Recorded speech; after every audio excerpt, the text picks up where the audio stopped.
Stomach के बाद आज हम स्टडी करेंगे digestion in small intestine, the main site of digestion in alimentary canal. सबसे इंपॉर्टेंट ऑर्गन है पूरे डाइजेस्टिव सिस्टम का स्मॉल इंटेस्टाइन। ओके, अभी हम सारे इसके फंक्शन और स्ट्रक्चर और प्रॉपर्टीज डिस्कस करते हैं। तो स्मॉल इंटेस्टाइन जो होता है वो स्टमक के बाद जो नेक्स्ट ऑर्गन होता है वो स्मॉल इंटेस्टाइन है। अराउंड इसका जो लेंथ है, सबसे लॉन्गेस्ट ऑर्गन है डाइजेस्टिव सिस्टम का, 9 मीटर्स इसका लेंथ होता है अप्रॉक्सीमेटली। इसको भी हम अभी देखते हैं कि लेंथ के बारे में क्या इंपॉर्टेंट है। फर्स्ट ऑफ ऑल स्टमक एक बार रिवाइज कर लेते हैं। स्टमक में किसका सिंथेसिस हो गया है?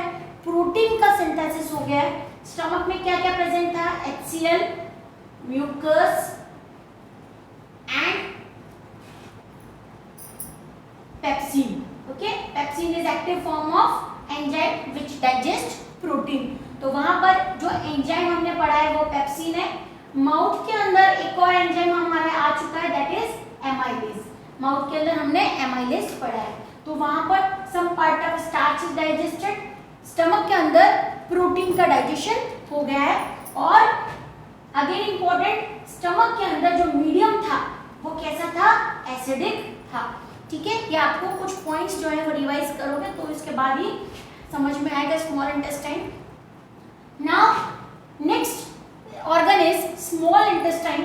तो जो अब जो पार्ट है फूड का, यहाँ जो फूड स्मॉल इंटेस्टाइन में एंटर करेगा इसको बोलते हैं यहाँ पर the junction between stomach and small intestine, sphincter. ठीक है, ये स्फिंक्टर एक कंट्रोल जैसा है, यानी मस्कुलर स्ट्रक्चर है जो कंट्रोल करती है स्टमक से फूड स्मॉल इंटेस्टाइन में फूड को भेजने के लिए। ठीक है, जैसे मैंने आपको लास्ट टाइम बताया था कि स्टमक के अंदर जो फूड होता है वो 3 to 4 आवर्स रहता है। तो उसके बाद जब रिलैक्सेशन होता है तो यहाँ की जो स्फिंक्टर मसल्स हैं ये रिलैक्स हो जाती है और जो फूड होता है वो स्मॉल इंटेस्टाइन में एंटर कर जाएगा। वहाँ पर एक कंट्रोलिंग यूनिट कंपलसरी होना जरूरी है क्योंकि स्टमक को एक प्रॉपर टाइम चाहिए फूड को डाइजेस्ट करने के लिए।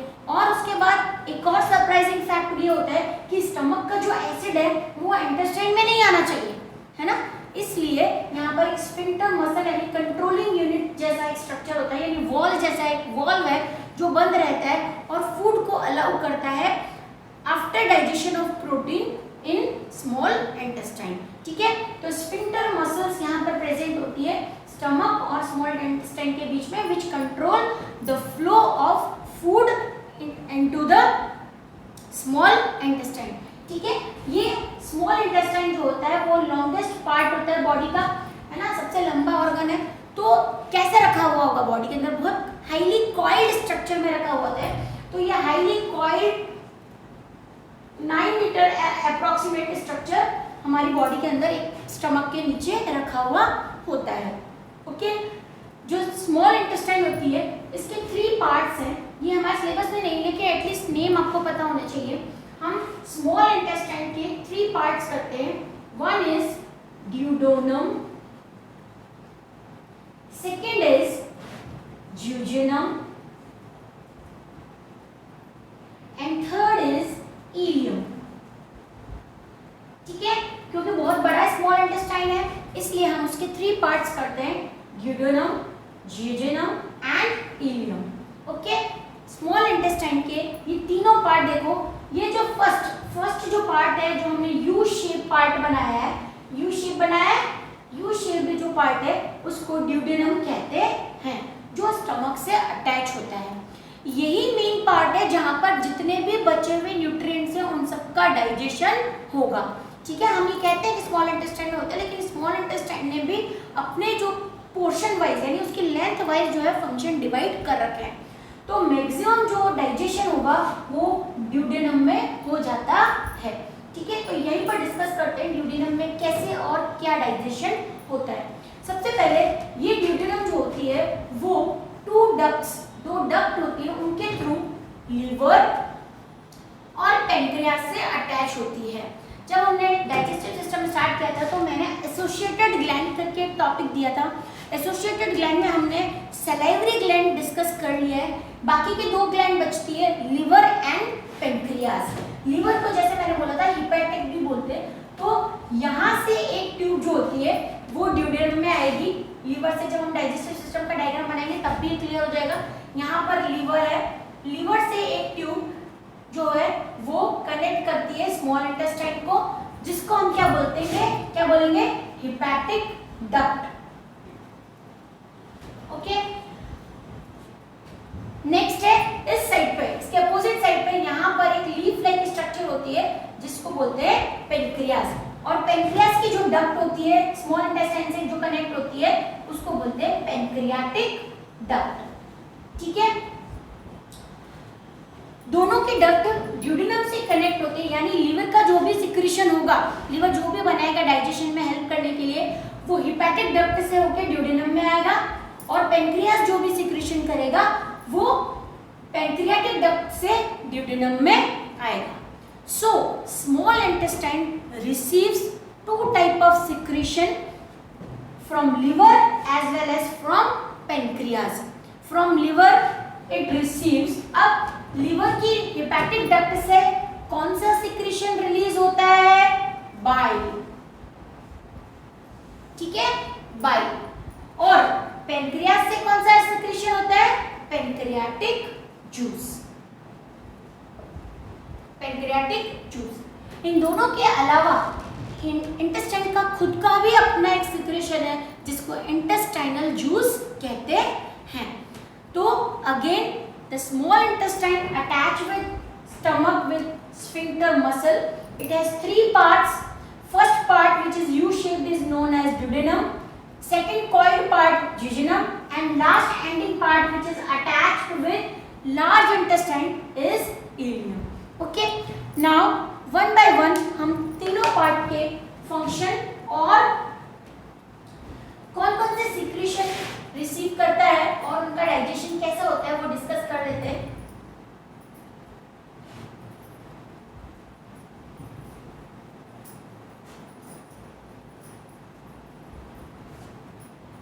ओके, सो हम देखते हैं कि स्मॉल इंटेस्टाइन में, ध्यान से इसको समझना है क्योंकि स्मॉल इंटेस्टाइन बहुत इंपॉर्टेंट है। स्मॉल इंटेस्टाइन में 3 टाइप के सिक्रीशन रिसीव होते हैं और we can say that small intestine it attach with 2 organs. तो उनके दोनों के जूस और एक खुद का उसका सिक्रीशन। तो small intestine has 3 type of digestive juice. Digestive juice का मतलब उनके अंदर ऐसे डाइजेस्टिव एंजाइम प्रेजेंट है जो अब बचे हुए जितना भी फूड है उन सबका डाइजेशन ग्लूकोज में करेगा। ठीक है, तो small intestine receives hepatic juice और इसको क्या बोलेंगे, बाइल। ठीक है, अभी हम बाइल भी डिस्कस करेंगे। हेपेटिक जूस और bile from liver.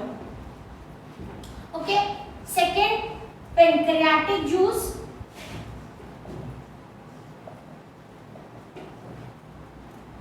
From pancreas.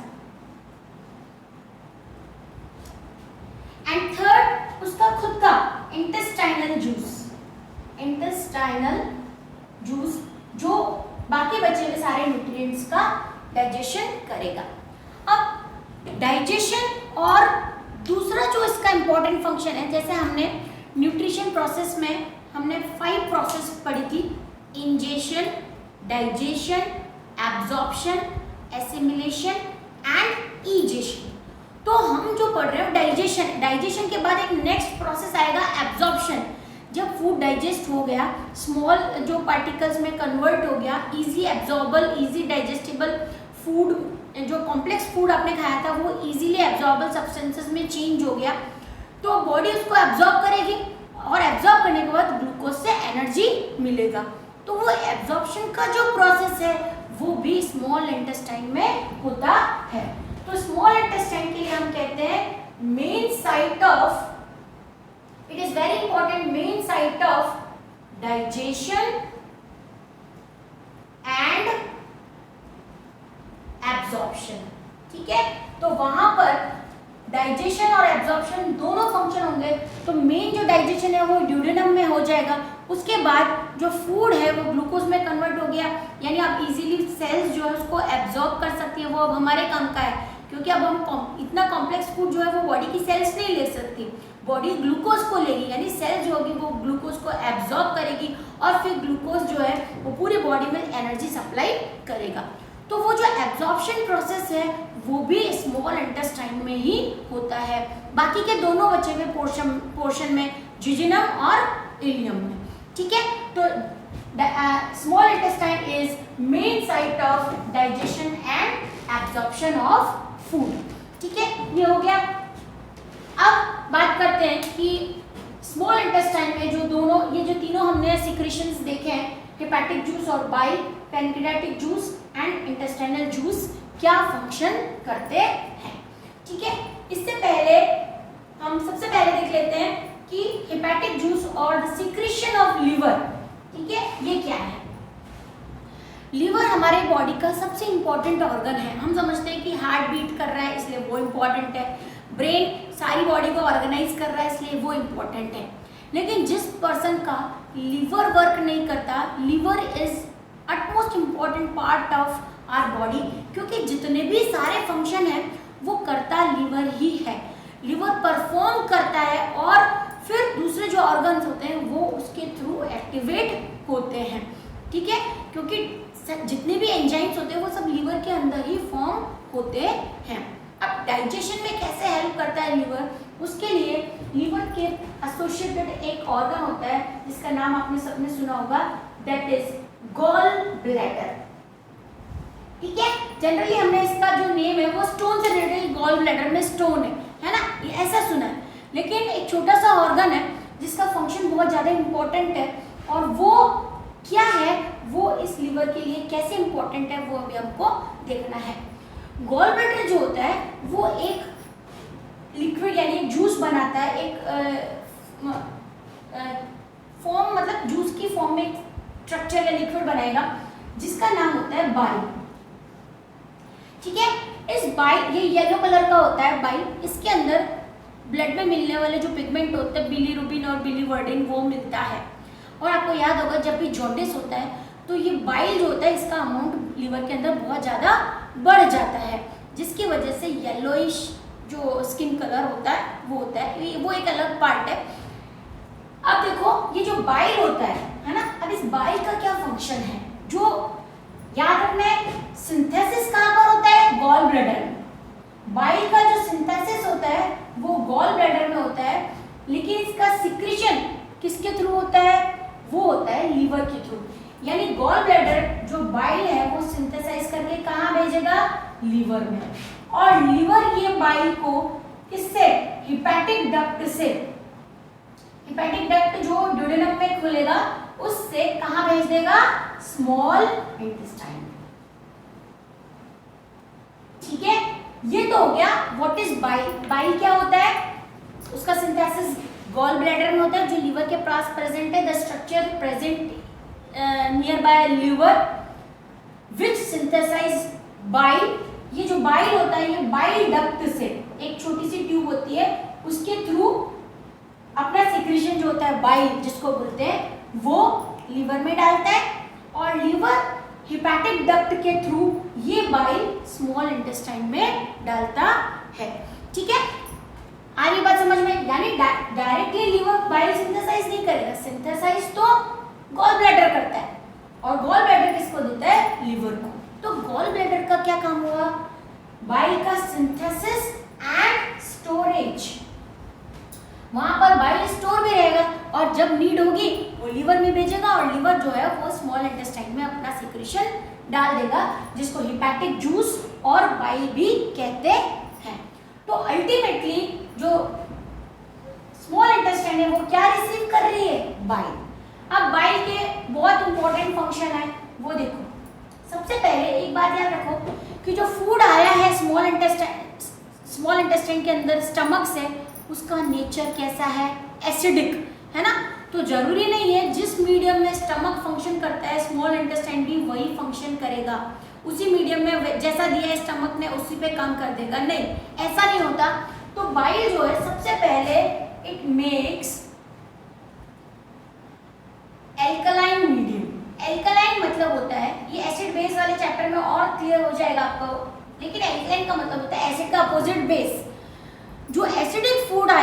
उसको बेसिक नेचर का कर देगा, क्योंकि स्मॉल इंटेस्टाइन के एंजाइम जो है वो एसिडिक मीडियम में वर्क नहीं करेंगे। देखो जहां पर भी कोई भी एबनॉर्मलिटी होगी, सपोज करो ये एसिडिक मीडियम चेंज नहीं हुआ और वो खाना जो है वो स्मॉल इंटेस्टाइन से स्मॉल इंटेस्टाइन में पहुंच गया। अब एसिडिक मीडियम है, इंटेस्टाइन को बेसिक मीडियम में काम करना है, तो एंजाइम पे फर्क पड़ेगा, जो उसकी एफिशिएंसी है वर्क की वो डिक्रीज हो जाएगी।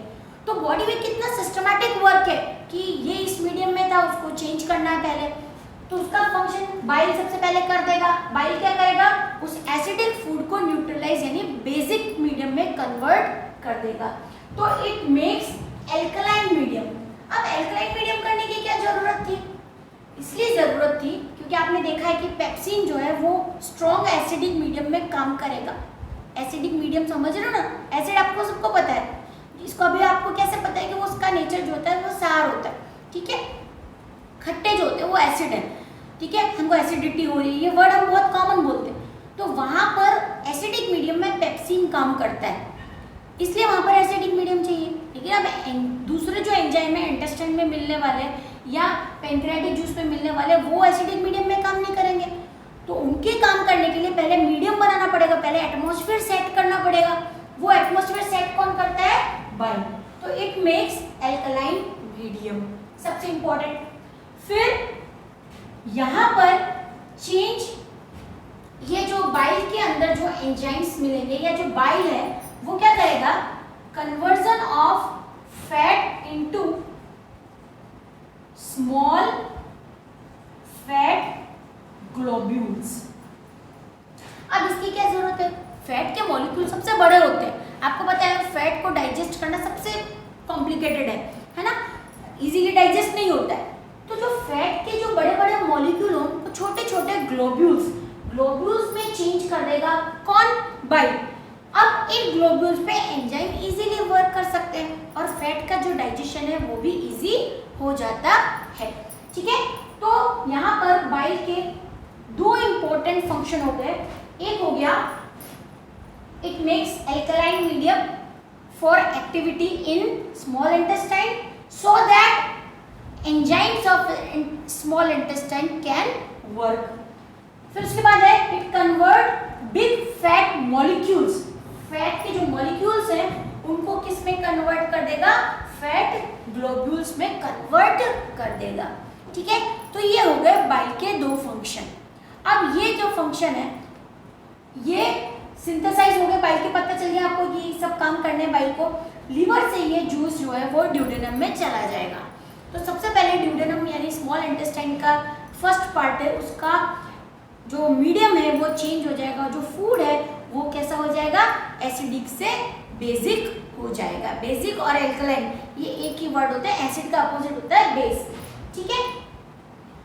ये दोनों काम होने के बाद फैट के जो ग्लोब्यूल होते हैं, देखो बहुत बड़ा मॉलिक्यूल, उसको अगर आप छोटे छोटे पार्ट्स में डिवाइड कर दोगे तो उन पे वर्क करना ज़्यादा इजी हो जाएगा। इसीलिए फैट के जो बड़े मॉलिक्यूल होते हैं उनको फैट के ग्लोब्यूल्स में चेंज करना इम्पॉर्टेंट होता है। ये हो गया बाइल।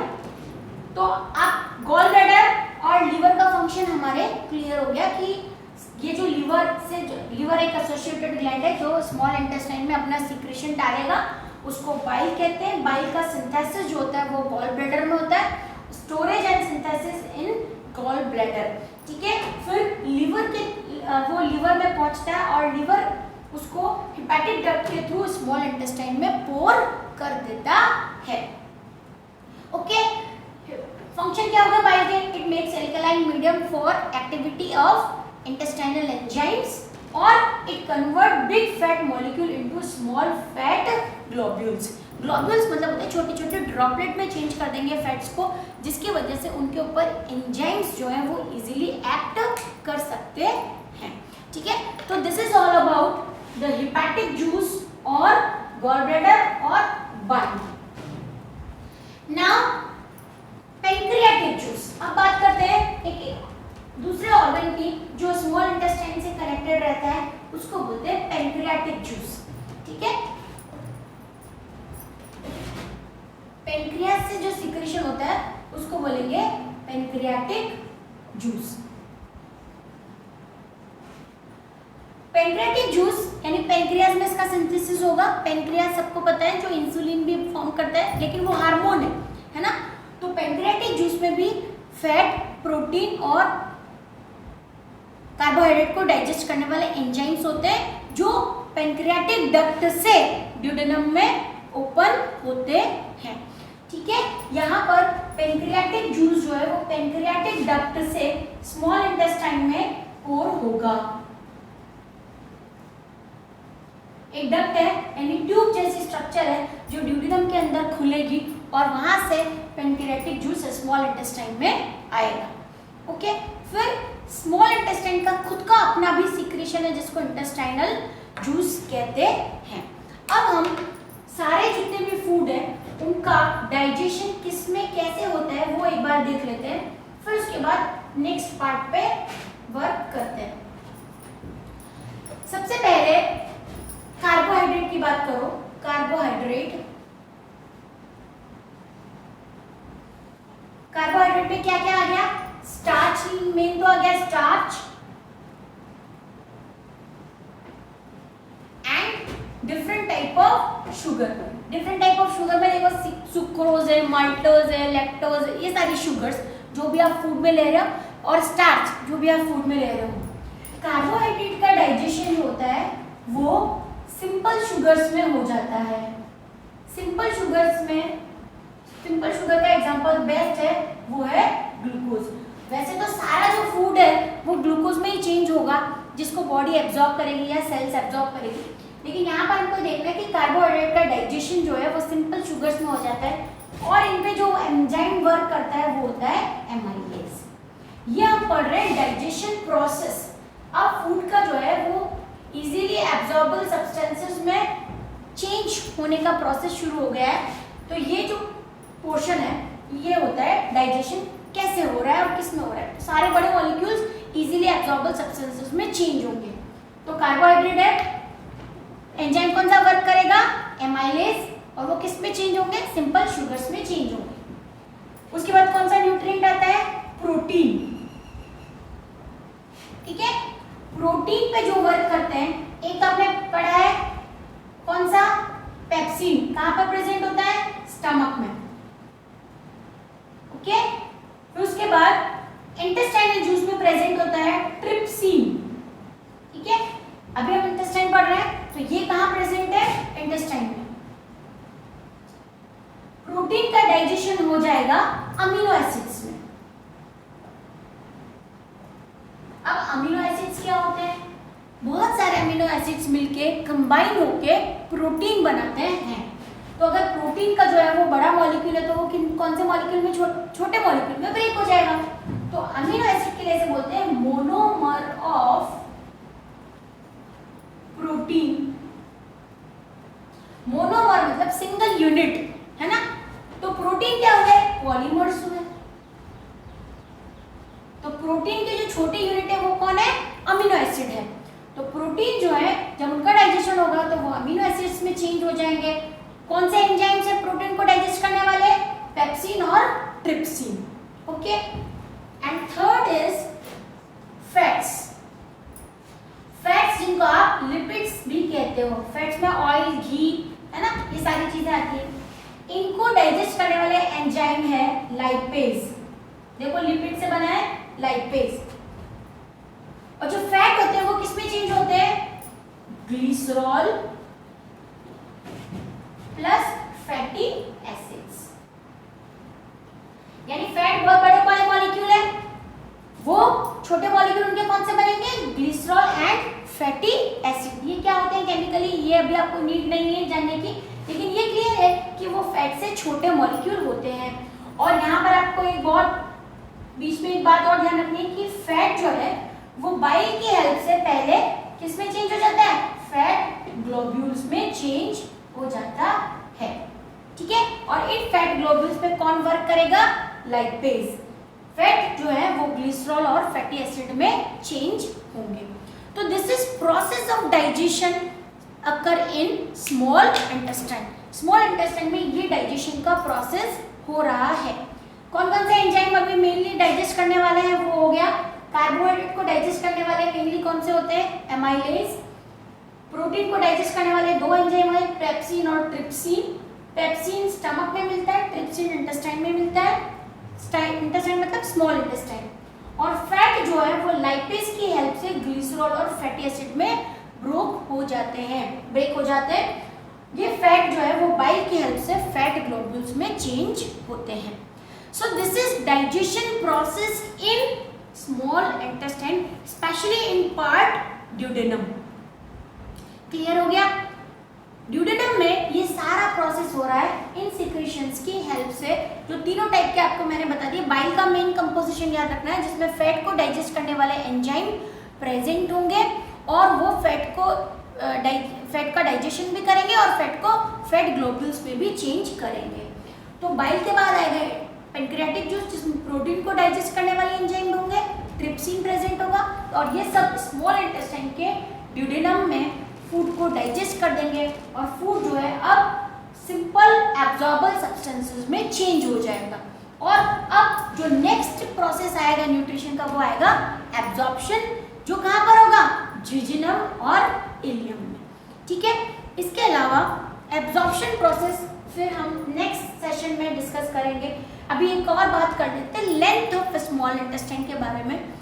जनरली जो स्मॉल इंटेस्टाइन का लेंथ है एडल्ट ह्यूमन में वो 9 मीटर है, 8.5 to 9 metre, but it varies depending upon the type of food which is taken by animals. Animal कौन सा टाइप का फूड खा रहे हैं उस पे स्मॉल इंटेस्टाइन की लेंथ डिपेंड करती है।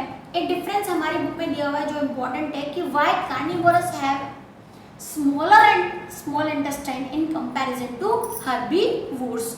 हर्बीवोर्स यानी जो घास और पत्ते और प्लांट मटेरियल खाने वाले जो एनिमल्स होते हैं उनकी जो स्मॉल इंटेस्टाइन होती है वो कंपैरेटिवली ज़्यादा लेंथ वाली यानी मोर जो लॉन्गर होती है वो क्यों होती है, तो उसका रीज़न हम यहाँ पर डिस्कस करते हैं। और कार्निवोर्स की क्यों होती है स्मॉल कंपैरेटिवली क्यों होती है। एक्चुअल में जो प्लांट मटेरियल खाने वाले एनिमल्स होते हैं यानी हर्बीवोर्स जो होते हैं उनके जो प्लांट में डाइजेशन के लिए जो सब्सटेंस है वो है सेल्यूलोज।